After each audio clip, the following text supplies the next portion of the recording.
Yo, it's me, CSCOTT, baby, and I'm back with my review of The Crow Salvation, starring Eric Mabius, Kirsten Dunst, and directed by Bharat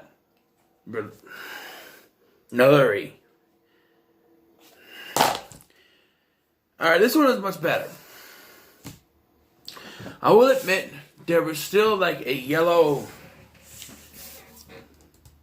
tint to it. A yellow filter to it, but it wasn't as like you couldn't tell unless it was like some of the inside scenes, and even then it was like office scenes, so it wasn't as predominant as it was in the previous film. Also, the characters written much better, and you have some better actors in this too. You got Eric Mabius, Kirsten Dunst, Fred Ward, Walton Goggins, Dale Midkiff, Tim DeKay, Julianne O'Keefe, who plays the dead girlfriend of our main character, Alex Corvus. You know, you have some good actors in this, and that's good. And I think that the story itself is better than the previous one. Alex Corvus is on death row, waiting to be executed for the murder of his girlfriend, which he is being framed for. And there are all these cops and a witness that say that he is responsible for it. His prints were on the web and everything. Of course, he's being framed, but we know this. And he's sitting there waiting, playing chess with his lawyer, which you saw a lawyer at this point. But his lawyer says he's tried everything. And nothing stick because it's a, you know, as we find out later, it's a frame within the police department itself. So they've found every possible crack and patched it up where there is no doubt that it is Corvus behind the murder. So he gets electrocuted, the shock treatment. And I like that his face was actually scars from the electrocution. Like, he peels off the burnt skin, and it's the scars on his face that make the crow mask. Although this picture makes it look like it's just another crow, but it's not.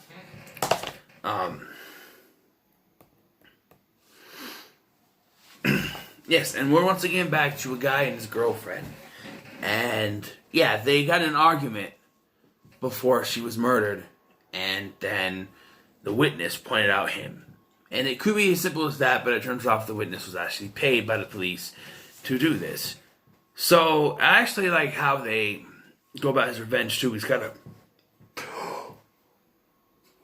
piece of paper from a file that has all the witnesses on it. And he goes to each witness, information. He's looking for the man with a scar on his hand because it shows flashbacks to after the argument. He was in his car and he saw someone put the knife in his car and they had scars on their arm. And I like how they try to have this mystery about who it is. But if you really think about it, you really pay attention to the movie, it's very obvious who it is, especially when they try to throw you off to who it is, but it's very obvious who it is before they even try to throw you off. So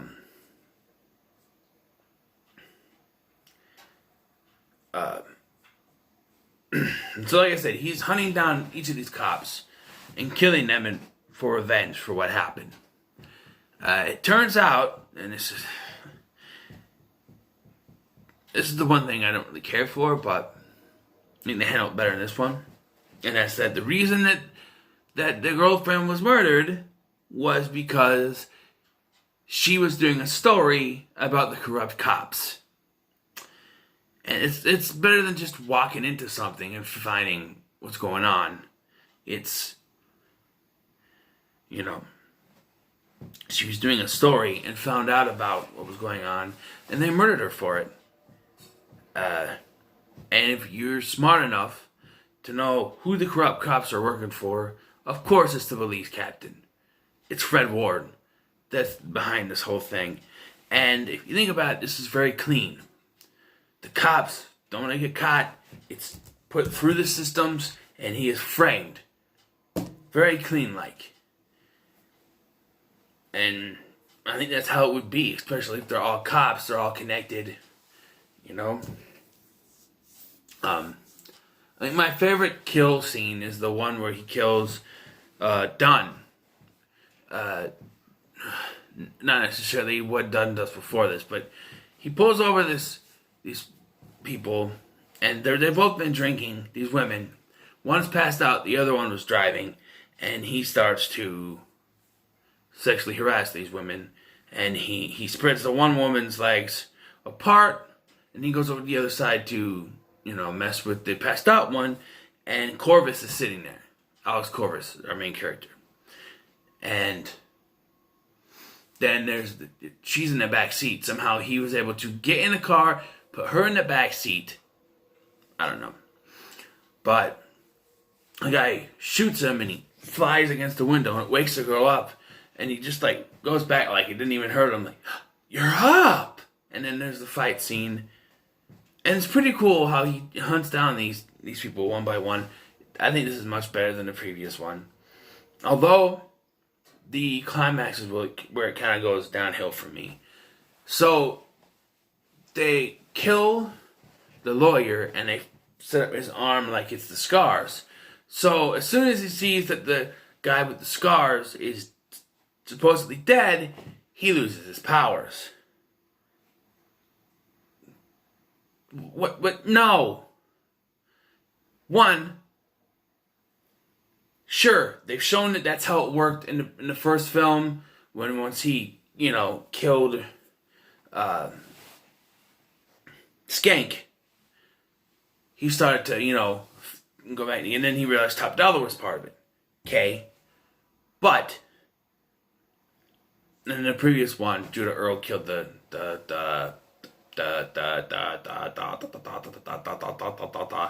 Crow. And I'm not sure if the Crow was killed in this one or not, but it seems to me from what I got was that as soon as he finds out that the guy with the scars is supposedly dead, he loses his powers. And then once he realizes that it's not, even though it's not even revealed, but it's very obvious, because he takes Kirsten Dunst hostage after he kills his father, her father played by William Atherton, by the way. And then he still has to make sure that's who it is. He jumps on the car, he's driving, and he grabs the guy's arm and he pulls the thing down to make sure that's who it is. By now, it's very obvious that's who it is. I mean, come on. They even show the dead lawyer with his arm ripped off and the pieces of the metal that make the scar. It's very obvious that's who it is. But, yeah, he kills him. And, at first, Kirsten Dunst's character doesn't want anything to do because she's the sister of the girlfriend that was murdered. And by the end, they sort of made up and everything. And, yeah, he didn't do it, of course. But one of the things is that Jolene O'Keefe, who plays the dead girlfriend, she's very similar to the actress who plays Shelley Webster in the first one. I think they're very close in how they look. And I swear to God, I thought it was the same woman. I'm like, are they rebooting the original one, or what are they doing here? No, it's a different character, but they look very similar. They could have been sisters. Which, I'm sorry, but if you get Jolene O'Keefe, it looks like the same actor, similar to the same actress, you could have done that. Very connected, but who knows. All in all, this is much more enjoyable. Yes, there's parts where you can really tell there's still a yellow filter to it, and it sometimes feels like it was a made-for-TV film. But overall, I think it's a pretty decent entry compared to the previous one. Like I said, the acting is much better, the story is much better, and it makes more sense. Where it's sort of a whodunit, but if you really think about it, you can figure out who's behind it. especially when you consider that it's a bunch of cops trying to cover the tracks, and who would be responsible for those cops. It really connects, but I digress. It's a very decent film. I'm gonna give it an 8 out of 10. I really enjoyed it. But yeah, we're on to Wicked Prayer now, and I don't know. After watching City of Angels, I don't know. I might actually enjoy this better. I don't know. But, yeah. What are your thoughts on The Crow Salvation? Let me know in the comments below. Like, share, and subscribe. I'll see you in the next one.